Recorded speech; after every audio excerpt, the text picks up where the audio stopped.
Buddy. Suge. What's Yeah. going on, buddy? What does that make you think of when I say that? Man, you know, my man Crow. We got Crawl, we got the Weasel, we got Squirrely. Bobby from Can't Forget the Animated Roles. Yeah, I mean, a lot of names for the gentleman named Pauly Shore. Hmm. Pauly Shore growing up, one of my earliest memories is watching like Encino Man on Channel 11, WPIX, like on like the afternoon. Yeah. Or maybe it was on tape. Someone had a tape, but I remember watching it all the time. And it's just one of those movies that about him just you watched growing up. But what's your earliest memory of Pauly Shore? MTV, he'd pop up, he'd be something kids who like today's MTV, kids who watch MTV today, they probably think like like MTV back in like if MTV was what it is now, and back then, like they would have just had repeats of some kind of like Pauly Shore like world's funniest home videos kind of show like 24/7 with the occasional episode of the Real World, but for kids who weren't familiar with MTV ridiculousness pre-ridiculousness era. They used to have these people called VJs, which would like hosts of these shows, various different shows that showed music videos or had like guests on it. So Pauly Shore would pop up, every now and again.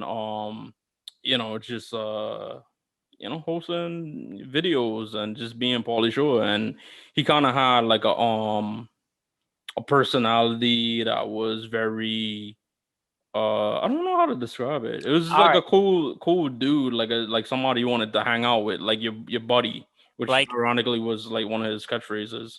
yeah, personality is the word I was going to use. Like one of the VJs, and before that they had DJs. That's where it came from. But you had he came out in '89. I wasn't watching MTV until like probably '93.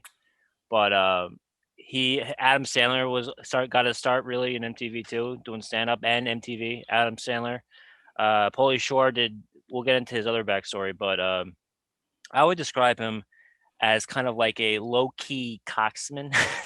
No, like act a little effeminate, but like a valley girl, but at the same time kind of hippie, and at the same time kind of like if it was a lunch table, like he would hang out with like the hippie guys, he would hang out with the valley girls, he would hang Mm. out with like the rap guys, like he would hang out with like the rock guys too. He like anytime anyone who likes to party at any point, he would like mingle and he mingle.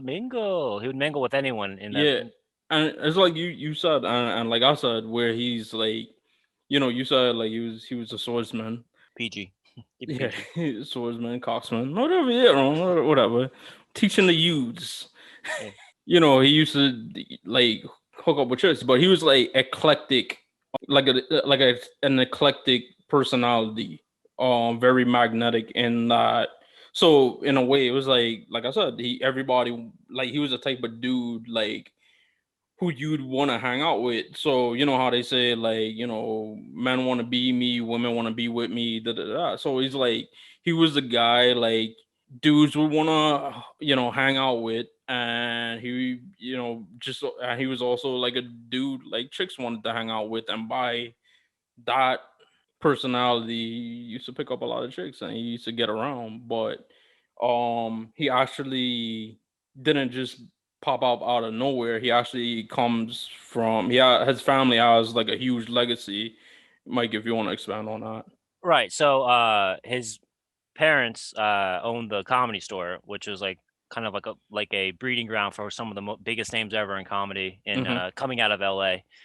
So basically, if he's 53 now, he grew up listening to Richard Pryor, listening to Robin Williams, Jim Carrey, all the guys, like Kinnison, Dice, and all that.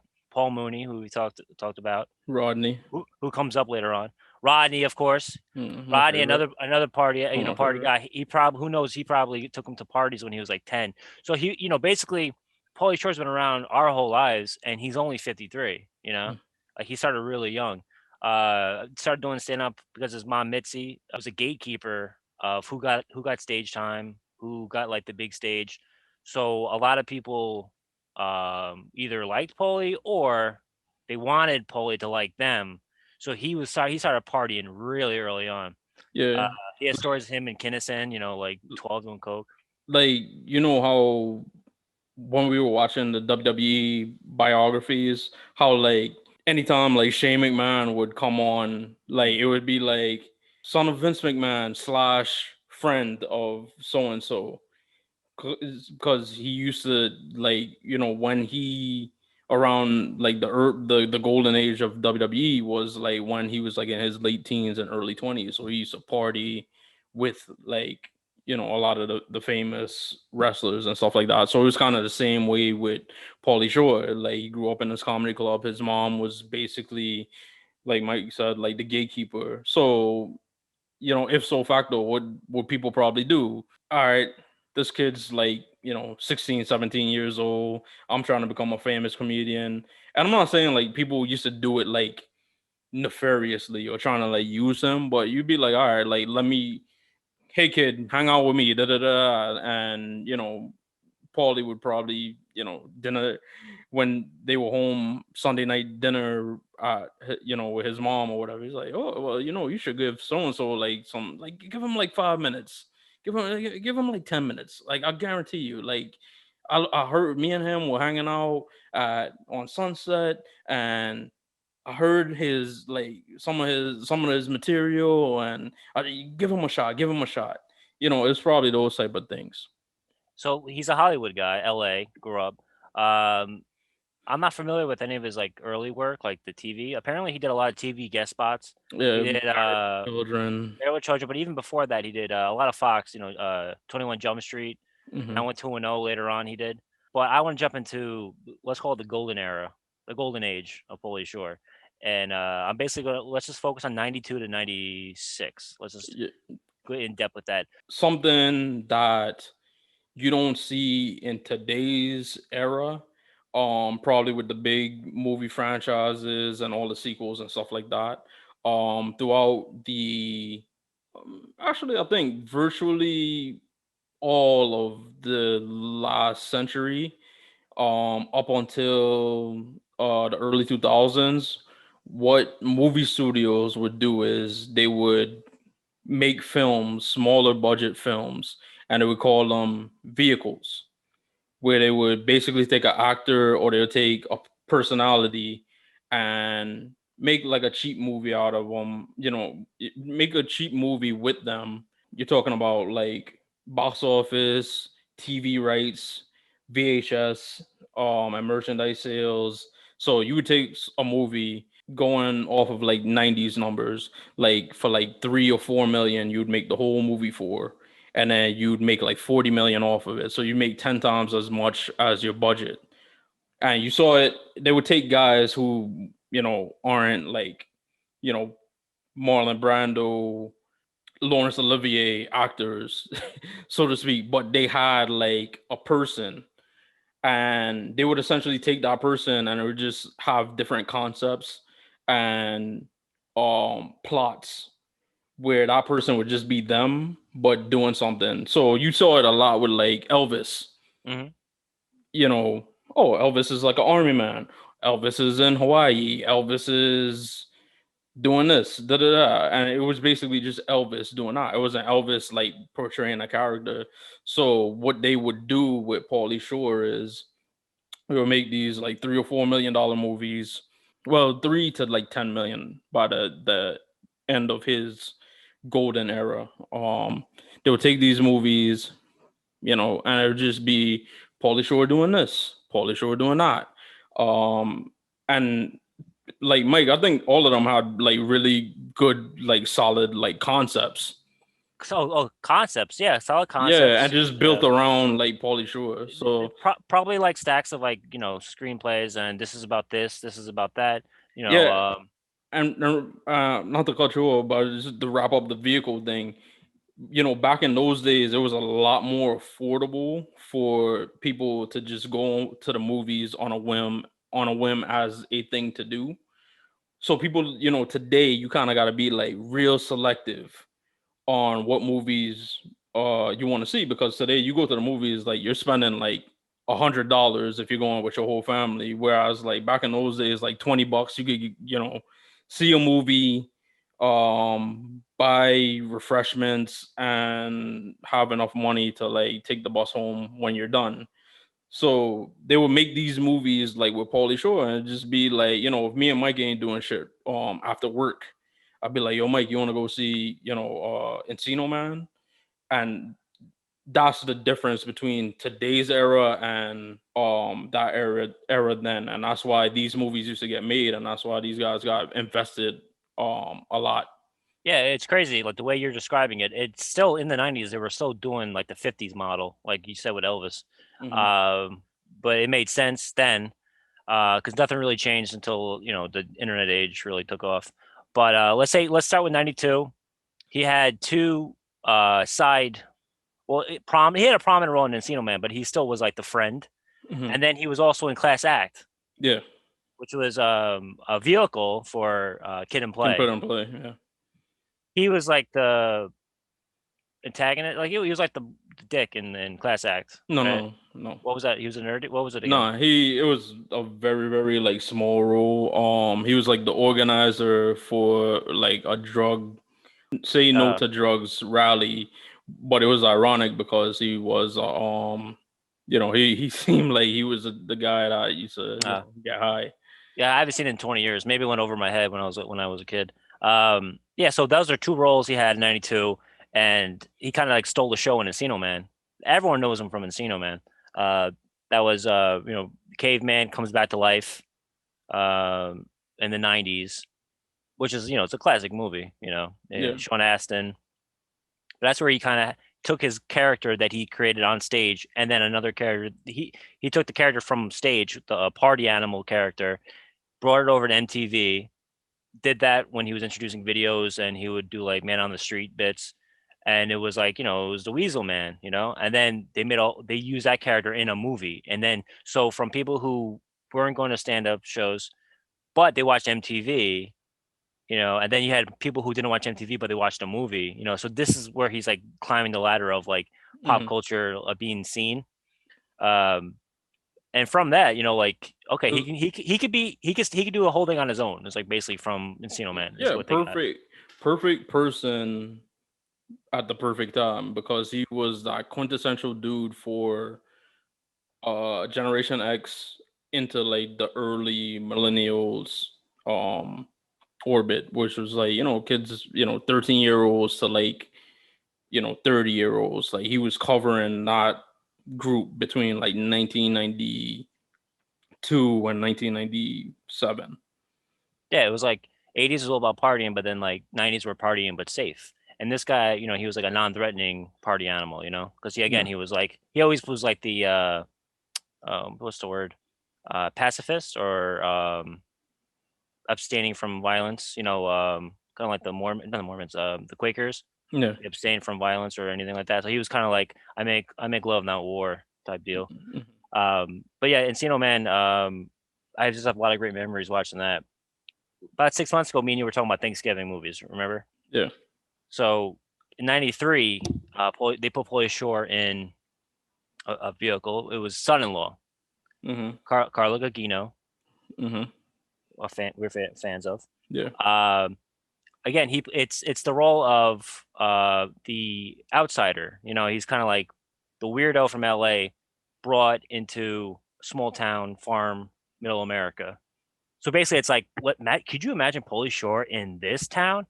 Yeah. All right, and then they wrote the script. That's like the script. Okay, let's see him. See how these people react to this LA freak. Venice Beach, wacko. Memories of Son-in-Law. Yeah. It's one of those movies that used to pop on real randomly on like TBS on like a Saturday, Friday or Saturday night. Sometimes like in the middle of the day. Fun movie. As Mike said, like the theme you get from him is like you take his person and his personality and just put him in places or spaces where he'd be weird to people, but for some reason, like he just stayed like he'd be weird to people, but he'd remain himself. And the people who initially found him weird would, come to like him or come to They would understand him or something like that. they would change. Not usually a character development, the character changes. In this, the people around Pauly changed and grew. Like Hmm. that was interesting. So then this is 93. He's on the climb. I can compare him to two other uh, actors, characters that they remind me of. Just hear me out. Ernest, the Ernest movies. Hmm. Ernest was a character, and he was put in different situations, and that's another movie series that I watched at the same time. And I used to always equate like those type of movies with the Pauly Shore movies, where he was always like this same type of character. Uh, but on the flip side, there was another guy out there who I mentioned earlier, Jim Carrey. He was doing a lot of the similar Jim Carrey, like he was Jim Carrey in a movie. Like, but Hmm. he just, you know what I mean? Like he was doing the same thing with Jim Carrey, where like, all right, let's find something for Jim Carrey. Yeah. And so that's those three things. When I was a kid in the early '90s, was always those three characters, those three men. Like really influenced a lot of my like humor. Uh, okay, so let's talk about a movie I saw in theaters. 1994. I saw Pauly Shore's "In the Army Now" in theaters. I have vivid Hmm. memory of it. I think it was like a matinee. I think I Yeah. remember seeing the poster for it, and it was him like with like guns and like explosions. And "In the Army Now," it's very Gen X because it's a war movie, which is something like Elvis would do a war movie, but it's Pauly Shore in a war movie. Yeah. So, but it was peace times. I know we had the Desert Storm uh, conflict, but it was pretty much no wars or anything. Um, so hey, let's put Pauly Shore in Stripes. Let's put him in a movie about war. Um, this movie you didn't get a chance to see. No, that one I did. Um, Oh yeah, you did. All Actually, right, I have a lot of my like the only one haven't seen is Jury Duty, which right. inspired this whole segment because I hadn't seen it. And when I was editing the Legally Blonde, I was like, yeah, man, like we really don't talk about Pauly Shore enough, or he's not talked about enough. But yeah, In the Army Now has also one of my other favorite like comedic actors, kind of controversial, Yeah, who was his co-star Andy Dick, but it also had Lori Petty, who was really like famous. Well, was in a lot of movies in the '90s. Tank Girl, League of Their uh, Own. League of Their Own, um, Asai Morales, who people know from like the '80s. He was in Bad Boys, like not Martin Lawrence and Will Smith Bad Boys, but there was Sean Penn. uh movie, yeah, Sean Penn movie Bad Boys, which was like a drama and it took place in a jail or like a Yeah, juvie or something like that. it's kind of like Outsiders, the movie Yeah, Outsiders, Greasers, but it's in jail, like a juvie. yeah, but and he was famous for La Bamba. He played Richie Valens' older brother, and then for very contemporary fans, he was Ace's supplier in Paid in Full in with Cameron and Wood Harris and Mackay Pfeiffer. And also David Allen Greer, who's famous for the In Living Color. Jim Carrey is also like a good friend of his from their time on In Living Color, and he used to be in a lot of movies in the '90s, Boomerang, Blank Man. Yeah. So the essential plot again, it's like they're not Pauly Shore, Andy Dick. They're not Paul Newman and Robert Redford. They're guys who have unique personality and comedic actors. So it's like we're not gonna put them in like a serious war movie. But here's an idea: what if they were just signing up to be in like the reserves, where you basically only have to do 1 day a month, 1 day, 1 week, 1 month, and then you get paid whatever. But they mistakenly sign up for like full like enlistment, and they're basically stuck. And the whole movie is just them trying to get discharged, and they come up with all kind of different stuff. Paul Mooney's scene where they say that they're lovers, you know, kiss them. Dude, man, just do it. But yeah, I mean, that's the whole thing. It was like they're they sign up, and then they get in a conflict with African nation Chad. David Alan Grier says, "Be all that you can be on the weekend." So like, see again, it's very very '90s where it's like, I kind of like a different version of how it is now, where like, they it's not patriotism, like they sign up just for like a gig because like Yeah. they had their own goal, which was to open up their own. They wanted their own store, kind of like Dumb and Dumber, where they wanted their own store. Andy Dick and Pauly Shore's characters are like buddies, and it's like, we'll be living in a dumpster. We're like, like living on the like not drifters, but like living gigs, jobs, not a career. Hmm. So like they try to turn the military into just a gig while Yeah. they're trying to figure out something else in their lives, which is very relatable.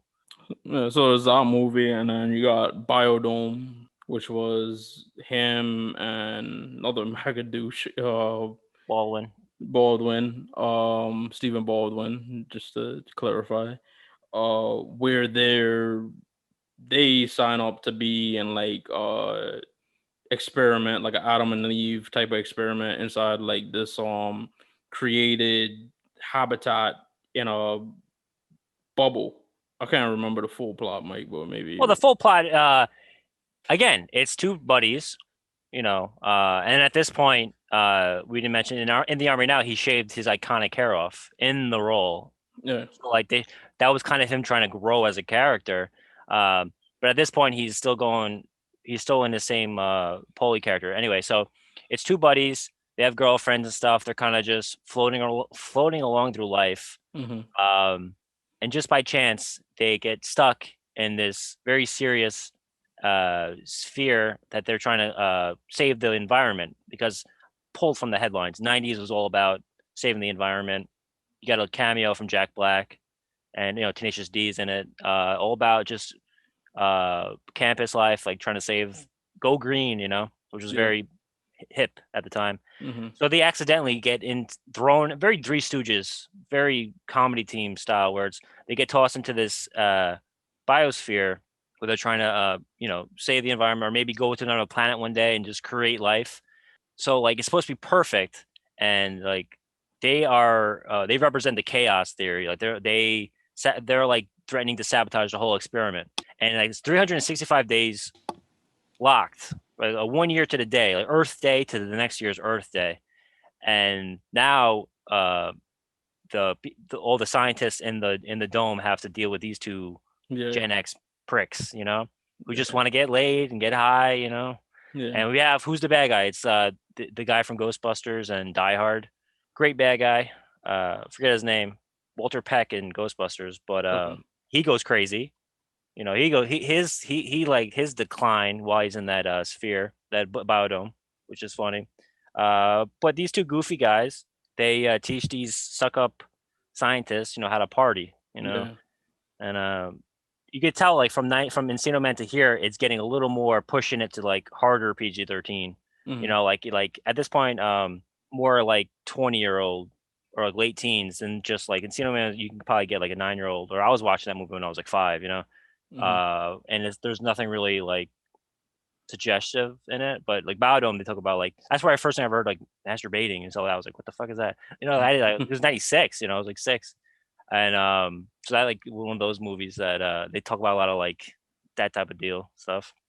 And jury duty. I haven't seen it, but if you want to talk about it a little Well, yeah, bit, we skipped '95. yeah, So In the Army Now came out. That was his first like, there's some people getting tired of Pauly Shore. yeah. I Uh, was I was noticing that because I was looking at the budgets yeah, and the box office, and I think that was the first one where it was like I think they spent like 9 million, and then they only made like 13 million. So yeah. like I think Son-in-Law made like 40 It was almost. yeah, like 10 to 40, like 10 million budget and like 40 million they made. Then this was getting closer and closer. I'm gonna tell you a story. In '97 or maybe early '98, I was with my nephew. My nephew was like he's like 4 years younger than me. Hmm. So at this point I was already getting snobbish, and I was like, I don't want to watch a kids movie. And we put on Goofy movie, Yeah, yeah, and I was like, Bobby. oh, Pauly Shore's in that. I was already getting nostalgic for Pauly Shore, even though it was like a couple years earlier. And I was like, oh man, I was like, good for him, good for him. I liked him. So he played Yeah. his character in the animation movie, Goofy movie. And at the same year, what was one of the biggest things in the '90s? Trial of the Century, OJ. Mm-hmm. Uh, you could Probably like argue, a lot of big trials because you had the Menendez brothers, yeah, that was a Cable Heidi Guy, Heidi Fleiss. the mistress of Yeah. Hollywood. Yeah, so Jury Duty. Again, he's this is a solo movie. This is the first time where like he's like by himself, Pauly. Mm-hmm. Again, another scam, another scheme to kind of he's still floating along his life, and his scheme this time isn't like a quick gig. It's to maximize jury duty. Usually, jury duty is like, oh man, you try to get out of jury duty. Mm-hmm. Pauly Shore gets he plays the system and he gets a penthouse suite during the trial. Everyone else is in like the Motel 2. Like there's like a great graphic match where I want can some like poppy songs playing and it's like all the good stuff that Pauly's getting and all the shitty stuff that all the other guys are getting. Yeah. Tia Carrera, great Yeah. ensemble cast.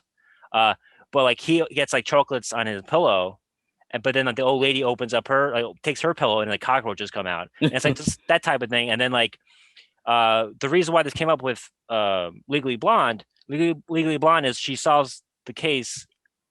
She's a person who solves the case, so you didn't expect her to solve the case. And this, he keeps prolonging the verdict, and Mm-hmm. people are like, "I got tickets to the Laker game," and then he misses that during the montage scene. He rips it up.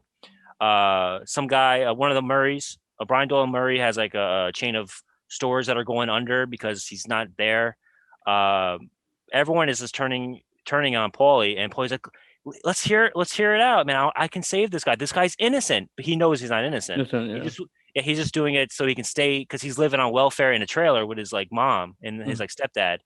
Uh, and then when they find out when Tia Carrera and everyone else find out that he's like duping them, so he's like, oh, you're living in this suite while we are in this hellhole? How Yeah. dare you? And he's like, I'm sorry. And then he actually finds out that he is innocent, the guy. So Yeah. now he has to prove he has to win them back over and prove that this guy really is not guilty. And it's not just because he wants to prolong it. And that's why he becomes a hero, which is very 90s, very like he's not doing it. It's not what's altruistic. It's more like he still has his own he's getting at it something out of it. But very, very 90s with OJ. I'm sure 94, they had the whole chase with OJ, and they're like, all right, do we have any movies about trials? Let's get this going because you had a lot of serious dramas, but this was like the comedy version of a lot of the courtroom movies. 94, that happened. They probably wrote it, came out in 95. I actually was supposed to see this my brother's birthday, and I tagged along. I guess my dad let us in. It was PG-13. We weren't supposed to see it anyway, but it was sold out, so we had to see Top Dog with Chuck Norris instead. I remember we were like devastated. But that's an underrated movie. It's very much like Jerky Boys or like Dumb and Dumber with like the style and humor. But yeah, but after '96, this is a thing I found out later on. Pauly Shore had a TV show deal, and that just completely bombed. And if you look on his IMDb, from then on, it's nothing. He had no stock. His stock went down, and no one had faith in him. Either he Yeah. did a guest spot, or it was a shitty like trip in, like a trip movie where you're like about weed and stuff, straight to Mm-hmm. video, Yeah. guest spots. Over the years, like 10 years ago, he went back to stand up. Mm-hmm. That's where I saw he had a lot of stand up specials, like follow me around type docu things, and Yeah. He had the Pauly Shore is dead. mhm, where he like he fixed his death and he wants to see what people say about it, right? Right. Yeah, I'm not too familiar with it. I didn't know about it, but we talk about like his decline or his when his star started to dim, and I have like my ideas, which is that the way I see it is there's a lot of people, like I say, he was the perfect person for that perfect time, and he fit the mold for Generation X into like the early millennials, but what happens is like all those people that were like 13 years old to 30 years old, like the 30-year-olds, they become like 40-year-olds, so they're not trying to watch, Pauly Shore stuff.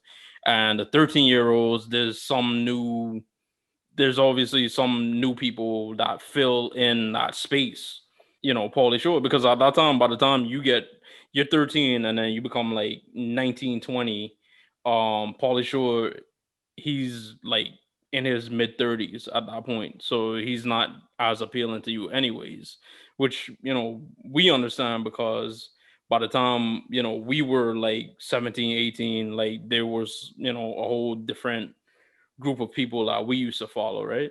Yeah, so like Pauly Shore, his time ends, and what pops up is the sex comedies and like the sexy horror movies And where stoner it's about movies. yeah, where it's like still like, trying to get laid, and like Pauly Yeah. Shore was never really trying to get laid besides Biodome, but that was a different.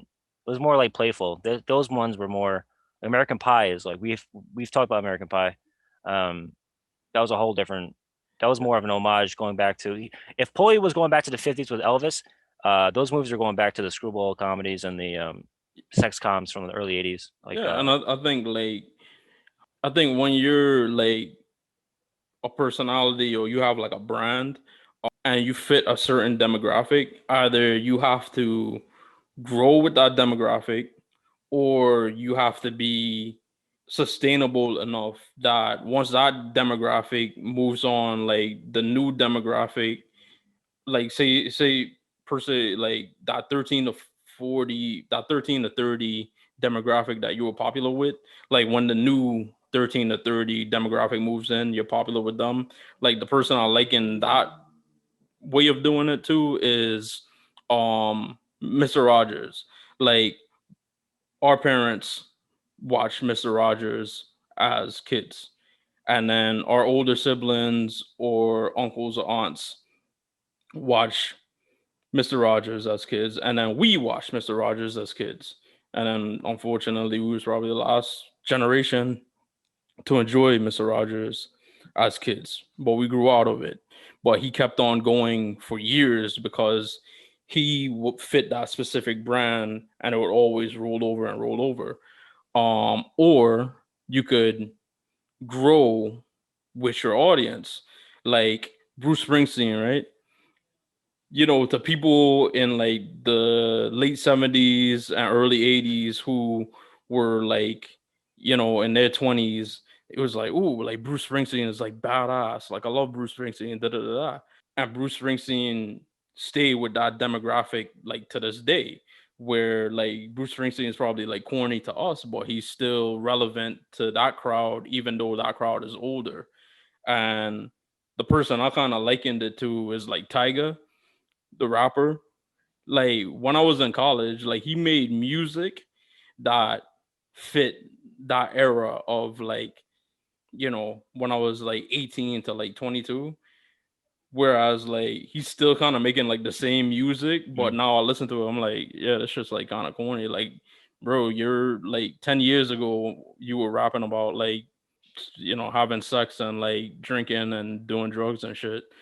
In 2011 and 2021, you're still you're still talking about that same stuff and you're wondering why you're stuck in that same hole, and you're kind of like a caricature of yourself and like a self-parody. And the one thing about Pauly Shore is like he never like fell into that thing. Once he kind of moved away, like yeah, he would pop on the occasional show, talk show, and he'd do books, and Pauly Shore's dead, and you know, randomly pop into stuff. But I think at the same time, like his mom died.